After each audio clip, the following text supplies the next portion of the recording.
was exhilarating. Good way to start Tuesday morning. Good morning. Welcome to the 2025 ACC Football Kickoff. Let me begin by thanking each of you for attending. We thoroughly enjoy hosting you here in Charlotte for this occasion, as well as the many other championships, meetings, and events we hold throughout the year. The Queen City is an outstanding home for the ACC, and please know that our office is always available to you. On behalf of the entire ACC, our hearts and prayers remain with everyone who's been affected by the horrific storms and flooding, most specifically in Central Texas, where the loss of life is truly devastating. We will continue to keep the family and friends of loved ones in our thoughts, and I ask that you join me in a moment of remembrance.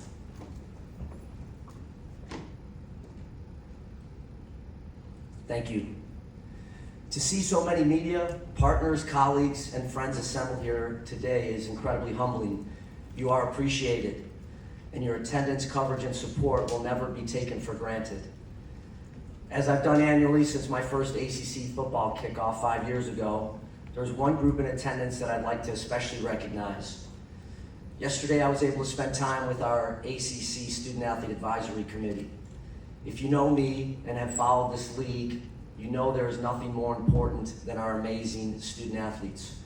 Please join me in recognizing the representatives from our ACC SAC, who I asked to stand at our midway back here today.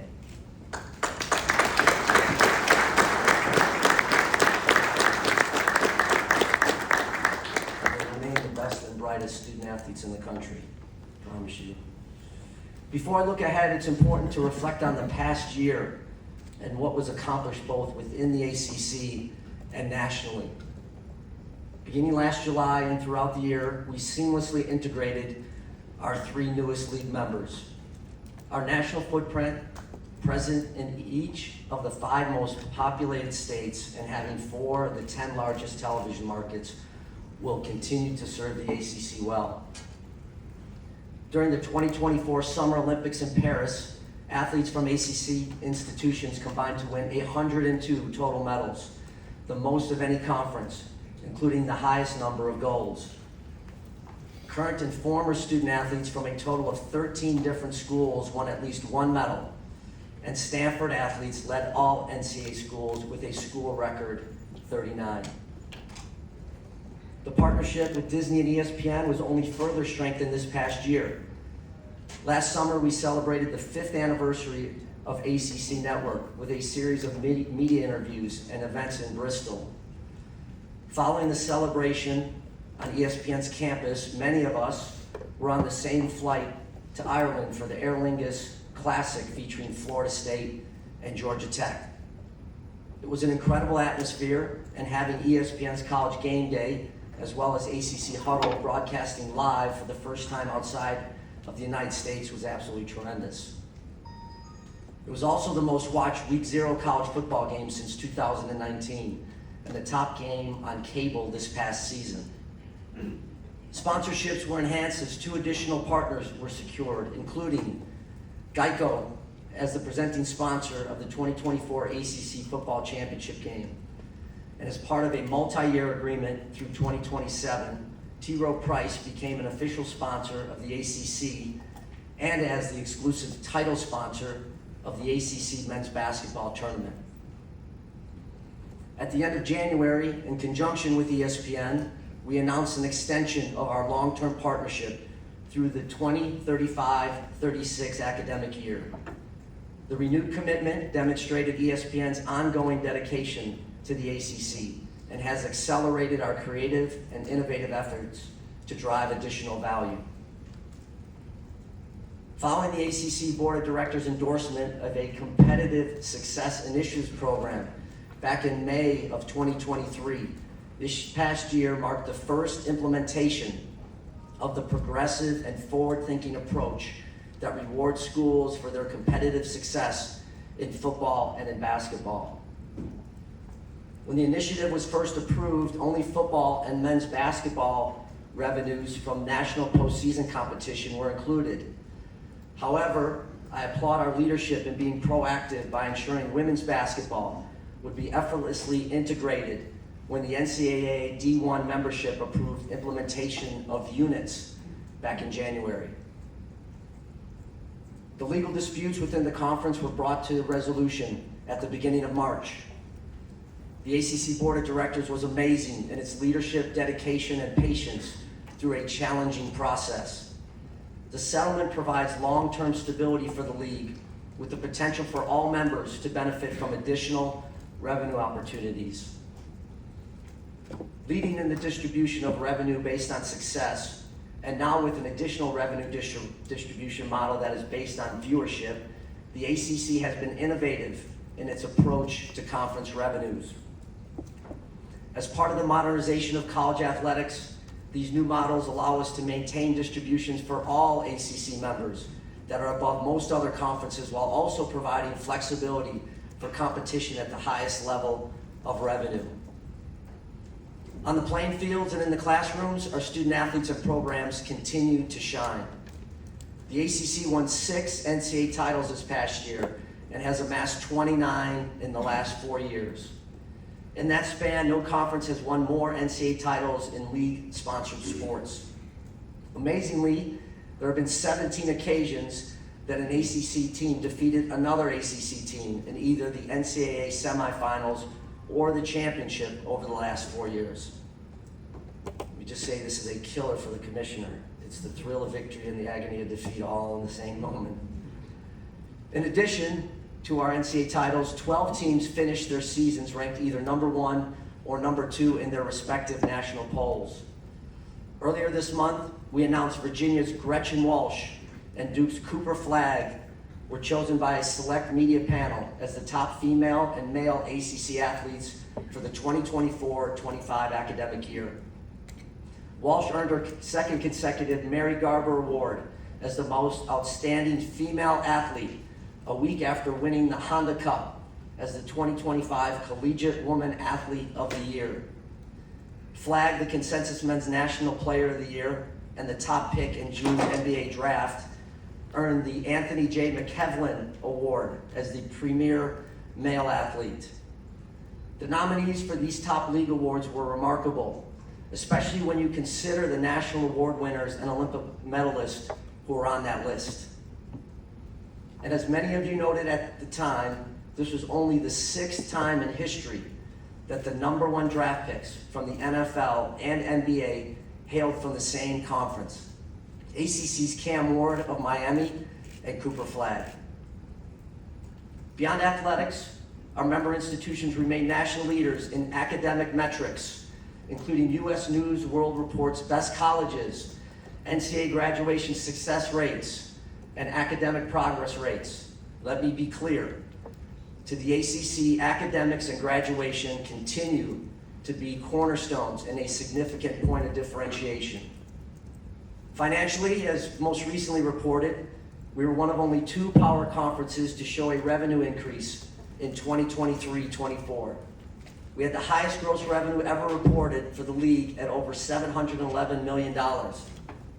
Over the last 5 years, our overall revenue is up 56% and has more than tripled in the last 13.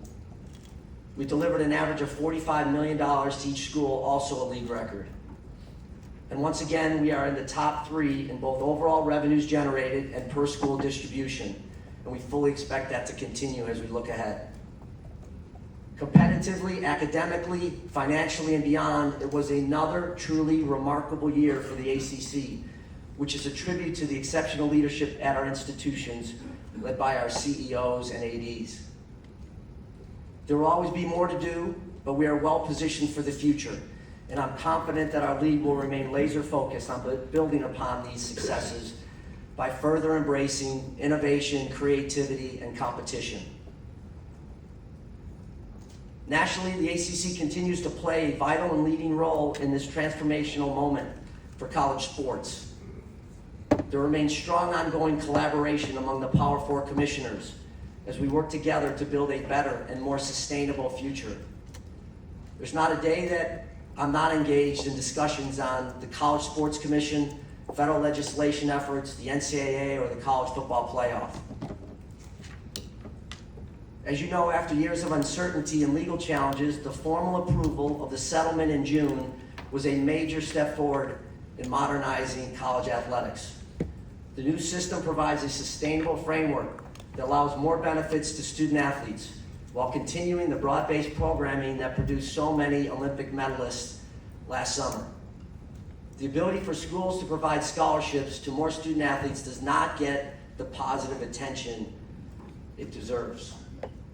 From the very beginning and throughout the negotiations, anticipated resolution, preparations for approval, and now to full implementation, the ACC has been at the forefront of these discussions. The College Sports Commission, with Brian Seeley as its CEO, has already begun its tireless work ensuring compliance with the new rules around revenue sharing, student-athlete NIL deals, and roster limits. Brian begins his tenure about a month ago, and I continue to be impressed with him, with his credentials speaking for themselves. As we move forward and continue to meet this true reset moment, we must remember that everything will not be perfect immediately. We know we must get this right, which we take very seriously. We're being thoughtful about every detail and are committed to progress through learning, adapting, and strengthening the model to support and protect college sports for generations to come. And the obligation to get this right is one the entire industry shares, from me and my fellow commissioners to university presidents, athletic directors, and coaches. We have to commit to structure, exercise restraint, and be intentional about resetting the culture of college athletics. Without question, there's still significant work to be done, but we must acknowledge that collectively we are truly in a better place, and we have a responsibility to make it work in the future. With that said, we also need Congress to act. We will continue to push for federal legislation that will support our efforts to ensure a uniform, stable, and legally sound future. Recently, a bipartisan group of Congress members sponsored the SCORE Act, designed to address issues that threaten college sports, but cannot be solved in the legal settlement in June. Creating a national standard, as opposed to state-by-state differences, codifies the student athlete's right to earn money for their NIL and is paramount importance in ensuring that all institutions are operating under the same law. The Act also clarifies rulemaking authority around the central tenets important for the continued integration of college sports in the higher education setting. As an example of the threats the system faces, college sports cannot withstand repeated one-off legal challenges to eligibility rules that further separate athletic participation from the institutional academic mission. Not only is it philosophically contrary to the educational mission of our institutions, but continued extensions of eligibility threaten the opportunities for the next generation of college student athletes.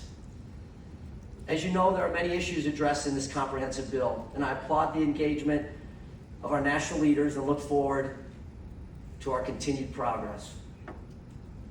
As we further implement the many aspects of the new model, we also remain focused on working with the NCAA and President Charlie Baker on critical matters including the future of NCAA governance, a discussion that has been ongoing for several years, dating back to my service on the Constitution and Transformation Committees. The NCAA Board of Directors, chaired by Virginia Tech President Tim Sands, and the NCAA Board of Governors, which I have the privilege of serving on, are focused on the future structure. Following an incredibly successful first year of the expanded college football playoff, we are looking forward to the future of this premier event. Earlier this spring, we adjusted the seating and bye policies for the upcoming season, which were absolutely in the best interest of college football.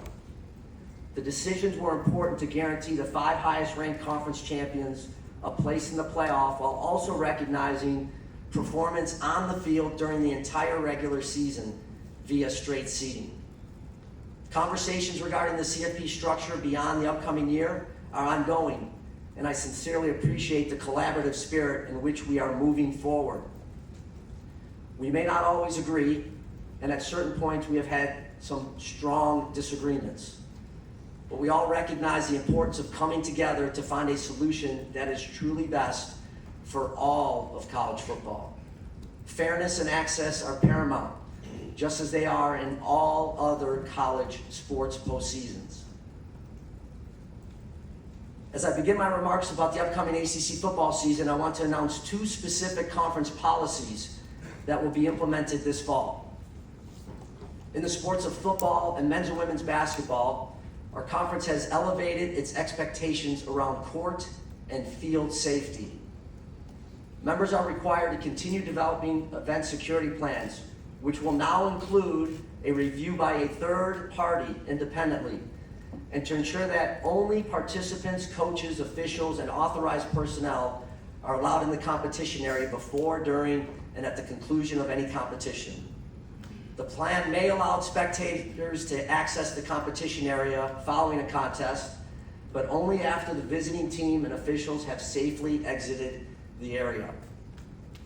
With the elevated safety expectations, there's critical importance to ensure that adequate time for all members of the visiting team to safely leave the field of play. In addition to these elevated expectations, there is a corresponding fine structure in place should a school have a breach in this new policy. Similarly, in the sports of football, men's and women's basketball, as well as baseball, the ACC will implement a player availability reporting policy for each conference game. In football, an institution will submit an availability report 2 days before each league game, with updates 1 day before and on game day. All submitted reports will be publicly available on the ACC.com. This decision is directly connected to our ongoing commitment to best protect our student athletes and our multifaceted approach to addressing the effects of sports wagering. In this case, it will alleviate pressure from entities or individuals who are involved in sports wagering that attempt to obtain inside information about availability from players, coaches, and other staff. Safety has always been taken seriously by this league, and I applaud our schools for further enhancing and formalizing these important measures. We are now 32 days away from week 0 and the start of the 2025 ACC football season, and 37 days from arguably the most compelling week 1 in college football history, and in ACC football history, that is. Last spring, we welcomed 3 new coaches in North Carolina's Bill Belichick, Stanford's Frank Reich, and Wake Forest's Jake Dicker. Collectively, this is a veteran group of coaches with multiple national championships and Super Bowl rings. And I look forward to watching all 17 lead their respective teams this season. Once again, our programs have separated themselves in both scheduling and attracting preeminent players. We applaud the national conversation around the importance of strength of schedule in elevating and evaluating teams for the college football playoff. The ACC continues to embrace this challenge, with our teams being intentional and strategic about the non-conference scheduling to ensure a competitive and meaningful slate of games to complement the challenging league schedule. ACC football has the strongest non-conference schedule in the country, with 26 non-conference games against Power 4 opponents, including Notre Dame, which is 8 more than any other league. Whether looking at the non-conference games against teams ranked in the final 2024 CFP rankings or ESPN's 2025 way too early top 25, our league is leading the way. ACC football demands excellence every week from every team. Our league is as deep as any, and we witnessed that last season as for the first time in conference history, 4 different ACC teams won at least 10 games, plus a league record and nation-leading 13 bowl-eligible teams. That's not an anomaly, it's the new standard, and we expect nothing less this year. And what makes our league great is the exceptional talent. The ACC once again stands out as the conference of quarterbacks, and the numbers speak for themselves. This year's group is as deep and talented as we've seen in years, with elite signal callers, many here with us this week. But it's not just about quarterbacks. This league is loaded with explosive playmakers on offense, game changers on defense, and we all know the value of special teams in this league. There's not enough time to outline all the meaningful games and rivalries that will take place this season. However, there's no question all eyes will once again be on this conference. During week one, we're the only league to compete across 5 days, Thursday through Monday, and we will once again anchor Labor Day weekend on Monday night with North Carolina playing host to TCU. Our teams will also play nation-leading 7 Power 4 opponents in week one, all of which who have won at least 9 games this past season. Throughout the regular season, ACC football is set to dominate Friday nights. A league record and nation-leading 12 games are scheduled and will feature 12 of our 17 programs. Fans will never miss a minute of action as our ESPN, ACC Network, and CW partners will once again cover our teams throughout the entire season. Starting next week, ACCN will embark on a 3-week road trip previewing all 17 ACC programs with 60-minute shows that air in primetime each weekday. As I said before, being one of only 3 conferences with its own network is a differentiator. And in this case, Road Trip is unique to the ACC, as it's the only college conference network to have this preseason programming. ACC Huddles continues to be another quality initiative, which since 2001 has traveled to the site of the ACCN primetime game. Beginning this season, we're thrilled to announce that ACC Huddle will now travel to the marquee ACC game each week, beginning with number 6 LSU and number 2 Clemson in week 1. The ACC regular season promises to be a relentless battle as teams will once again compete for the opportunity to earn a coveted spot in the ACC football championship game played at Bank of America Stadium right here in Charlotte. This game continues to stand as one of college football's premier events, features the top 2 teams in the ACC, and consistently delivers riveting moments and national significance. In the first 20 games, 14 different ACC programs have competed for the title, more than any other Power 4 conference, a reflection of the depth, balance, and strength that defines ACC football. And make no mistake, this event has major national implications. In 10 of the last 13 seasons, the game's winner has reached the college football playoff or national championship game. Last year, and for the second time in league history, both of our participating parent teams earned a spot in the CFP, making the ACC one of only 3 multi-bid leagues. Please enjoy the next 3 days as you talk with our outstanding coaches and student athletes that are ready to accomplish greatness.